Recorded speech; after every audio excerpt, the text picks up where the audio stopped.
Freshman year was Dave Griffin, who went to Park. And was my friend in junior high.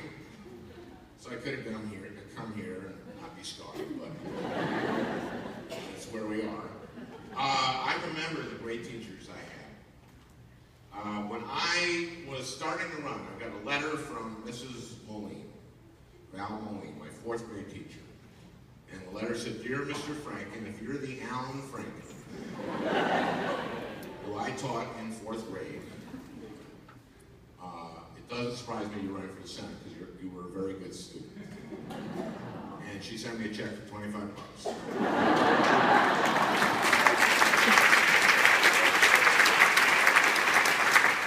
And I called Mrs. Moline, and she said, I said, "Hi, Miss Moline." She goes, "Alan, do you remember me?" I go, "Of course I remember you, Mrs. Moline. You're a great teacher." And I remember all my teachers in Cedar Manor. I remember Mr. Knudsen, he was a great teacher. Mrs. Longabout was a really good teacher. Then I named the 3rd grade teacher. I won't say her name. I said, I didn't like her very much. And Mrs. Moline said, "She wasn't very nurturing."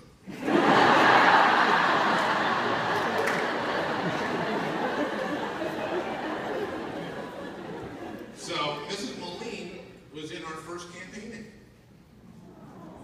We did a minute ad. She kind of vouched for me.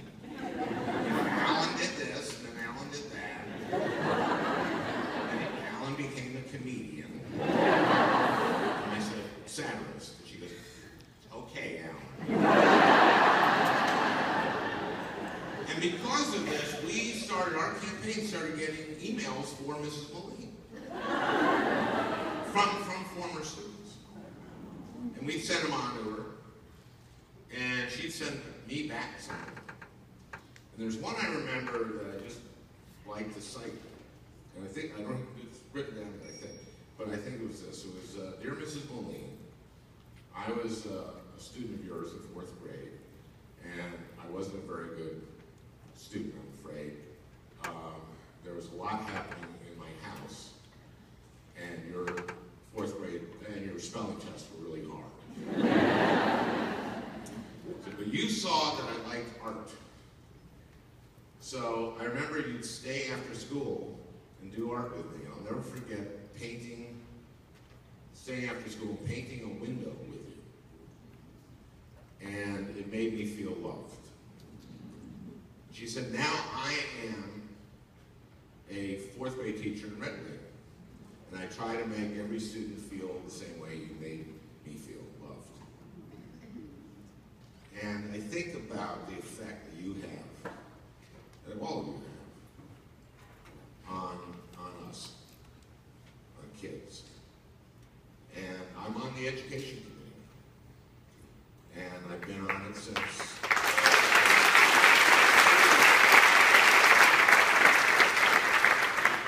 2009, and immediately started coming back to Minnesota and talking to principals and teachers and superintendents and everybody, and I learned a lot. And some of the perverse effects of No Child Left Behind. I remember it being, I had a bill that's actually in the new Every Child Achieves Act, which is to recruit and train principals for high-needs schools. So I had a principals roundtable at Dayton's Bluff, which is a school in St. Paul, which Andrew Collins, the principal there, had turned that school around. So I had a roundtable with principals, and I remember a principal saying this to me, saying, "We think of the No Child Left Behind tests as autopsies." And I knew exactly what he meant, because my daughter was a 3rd grade teacher. And what he meant was, of course, and you know what it means, is that kids take the test in late April, and we don't get the results until they're out of school. They're autopsies. You can't use it to inform your instruction. So that's why so many schools in Minnesota were taking the NWEA test, a computer adaptive test. It's a computer test, so you get the results right away.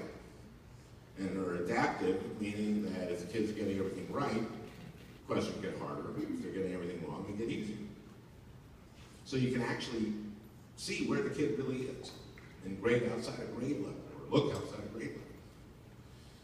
Because I felt that a 6th grade teacher that took a kid from a 3rd grade level of reading during the year to a 5th grade level of reading during the year is a hero.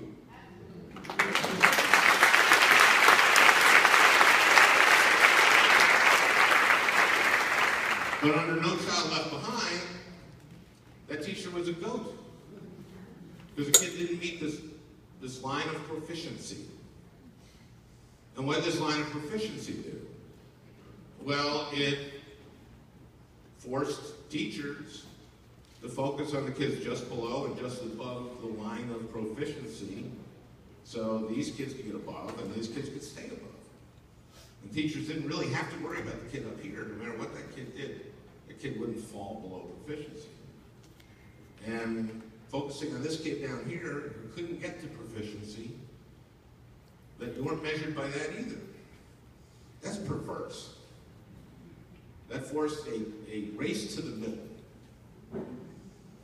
So then we had the NCLB test, which prohibited, when it was first passed, and for quite a while until Duncan put the waivers on it, prohibited computer adaptive tests. And I put in this bill with a Republican, John Isaacson, saying you can do a computer adaptive test. Now what this bill does is basically leave it to the states on their testing. So you don't have a situation where there's an NCLB test and there are state tests and the district has a set of tests. So you're not focusing all your time on testing and preparing your kids for testing.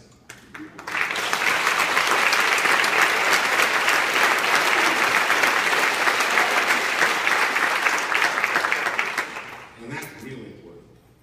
And as far as this race to the middle, the only thing I liked about No Child Left Behind was the name. We weren't focusing on these kids anymore. So there's measuring growth, to me, is so important.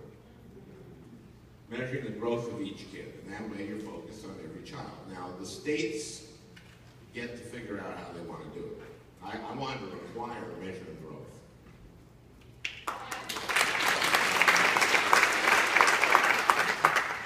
You can measure proficiency fine, but I wanted to require measuring growth, but we lost it. There were a few things that I lost on this. But I got a lot of stuff in there. I got more mental health in the schools, more fun.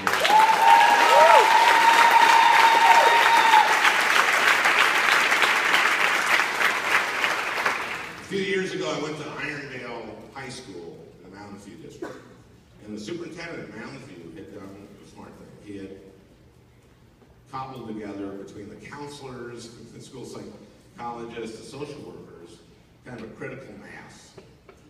And they had trained every adult in the school to recognize what it looked like when a kid had a serious mental health issue. And that's everyone from the bus driver to the principal to the lunch lady to the custodians to the teachers.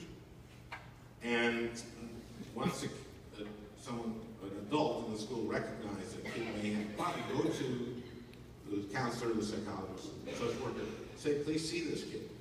They'd see the kid. And if they determined that the kid had a serious mental health issue, would get that kid access to the community mental health system. And I had a number of moms speak to me that day and testify to what this had done. And I remember one woman, she said she had a 9-year-old son, a 3-year-old daughter, a single mom, 28 years old.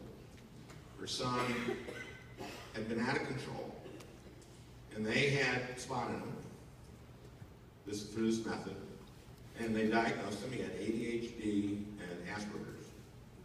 Treated him, turned him around, put him in school, and was taking Taekwondo.